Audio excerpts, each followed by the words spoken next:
Ayuna pasti seneng bisa tidur di kamarnya dia sendiri. Gak perlu lagi tidur di sofa kecil kayak begini. Gak perlu lagi berantem masalah-masalah sepele sama gua. Gak perlu lagi urusan lagi sama gua.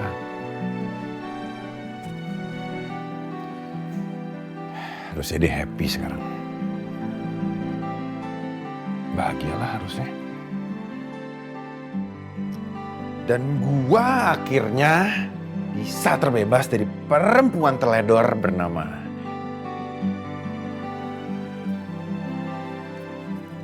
Ayuna. Saja happy.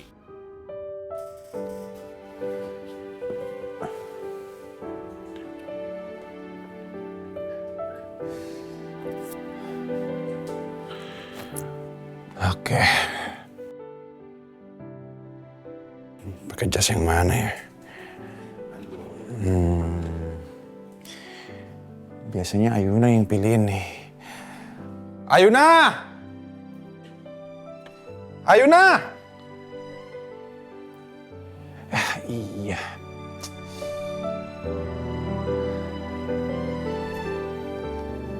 Gue mana tahu beginian deh. Ini kenapa gue jadi ketergantungan sama Ayuna sih? Ayo, Rafki bisa. Pakai yang... Udah ini aja deh.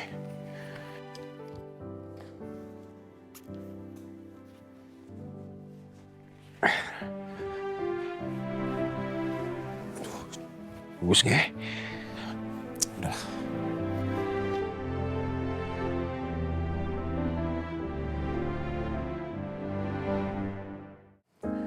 Rafka? Kok kamu kayaknya hari ini seneng banget? Pasti karena urusan perceraian kamu kan? Papa mana? Oh, Papa udah pergi dari pagi ke pabrik. Soalnya Papa tuh harus ketemu sama investor. Oh iya, hari ini tuh Mama udah janji sama pengacara keluarga kita di kantor. Jadi supaya dia bisa mengurus perceraian kamu sama Ayuna secepatnya. Mama ini peduli sama aku atau punya maksud yang lain sih?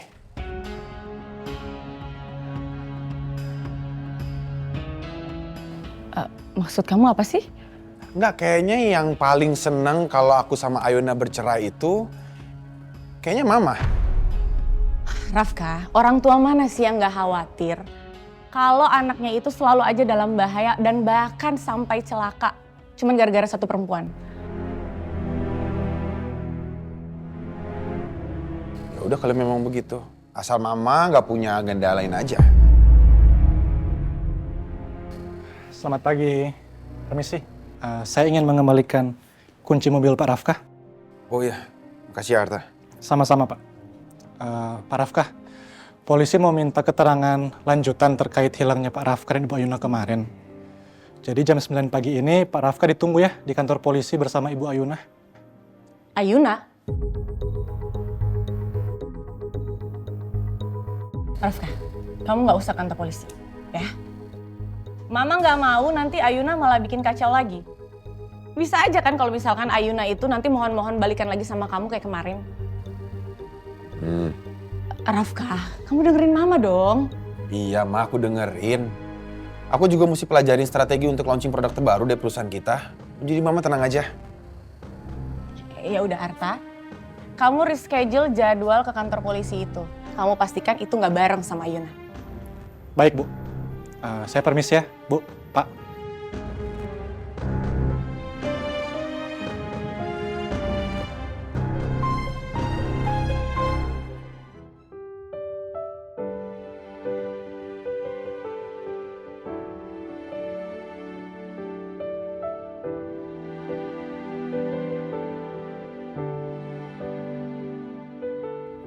Ayuna harusnya taruh duit nih di sini nih.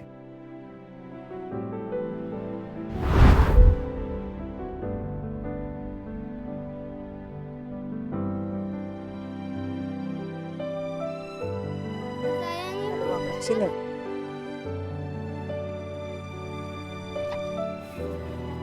Hai. Makasih Tante. Sama-sama.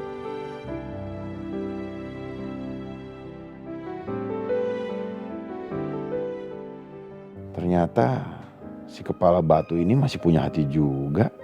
Masih mau berbagi sama orang lain. Gue pikir dia cuma cewek matre yang cuma mikirin dirinya sendiri. Kenapa Mas? Kok ngeliatin aku gitu? Ih, siapa yang ngeliatin kamu? GR aja. Masa? Kamu udah mulai baper ya sama aku ya Mas ya? Ya kan? Enggak. Aku tuh cuma bingung aja. Kok ada cewek sematre kamu, seegois kamu, tapi masih peduli juga sama orang susah. Ya karena aku pernah ada di posisi itu Mas. Bahkan buat makan aja nggak bisa.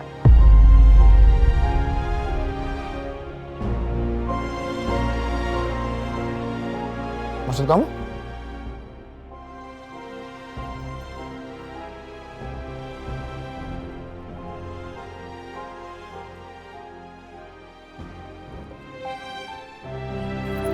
Kamu kalau di mobil itu harus selalu sedia uang kecil, Mas. Supaya kamu tuh terus bisa berbagi. Biar rezeki kamu juga makin lancar.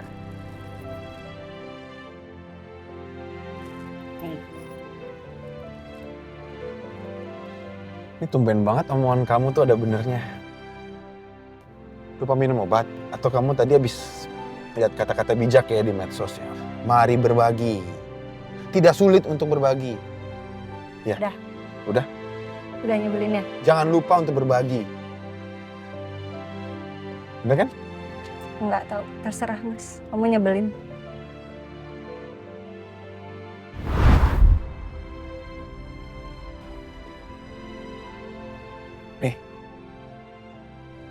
Makasih Om. Ya.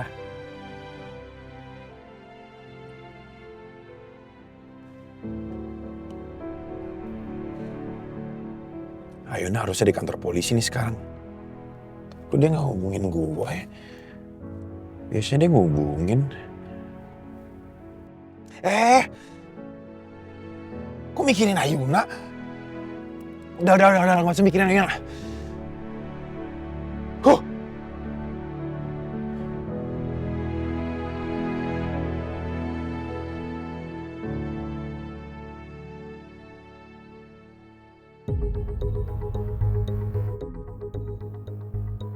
Kamu pikir dengan kamu terus-menerus menggali-gali tentang kematian Bella itu akan mengembalikan dia dalam kehidupan kita? Nggak akan pernah. Tapi kita masih punya kesempatan untuk menyelamatkan perusahaan. Kamu pikir cuma kamu yang hilang, kamu pikir cuma kamu yang menduka. Kita berdua juga berduka, lebih dalam daripada kamu. Jadi jangan sok jadi pahlawan kesiangan kamu di sini. Jangan karena kamu emosional menggali-gali tentang kematian Bella, kamu resiko menghancurkan rumah tangga kamu sendiri. Cerai kamu nanti.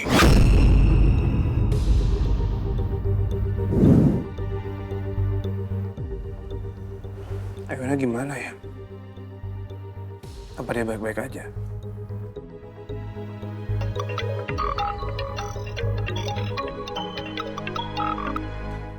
Halo, Nom. Iya, gua ngerti. Lu khawatir sama Ayuna. Tapi untuk sekarang, kita jangan ikut campur dulu. Biarin dia selesain masalahnya sendiri. Biarin dia tenangin dirinya. Ya, nanti kalau dia butuh kita, dia pasti bakal cari kita kok. Iya, gue juga khawatir sama Ayuna. Tapi kalau masalah cerai atau enggaknya, lu tenang aja, nggak usah panik, ya. Antar siang, gue ke kantornya Rafka, gue mau meeting. Ya, gue tanya aja langsung sama orangnya. Oke? Oke, see you.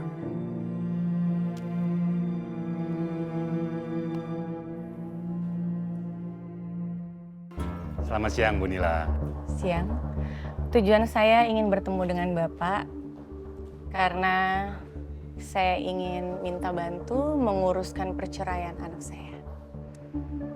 Maaf Bu, bukannya Pak Rafka dan Bu Ayuna itu baru menikah ya? Iya masih tergolong pengantin baru. Ini kenapa harus cerai ya? Ini perjanjian pernikahnya mereka, tolong dipelajari ya.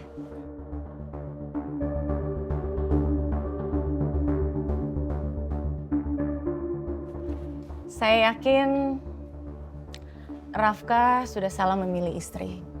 Karena Ayuna itu tidak pantas menjadi istri Rafka.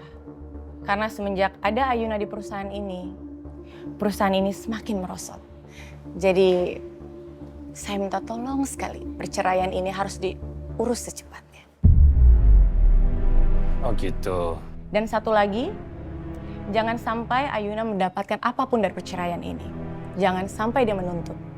Dan satu lagi, saya minta jangan pernah kasih dia celah untuk merugikan keluarga kami.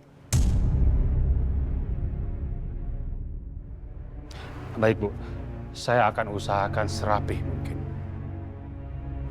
Kalau gitu nanti kita bicarakan selanjutnya di ruangan saya ya. Baik, silakan.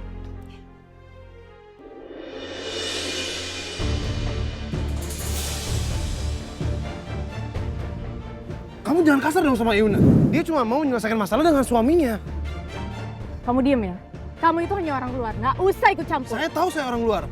Tapi Ayuna berhak ketemu sama suaminya sendiri. Sebentar.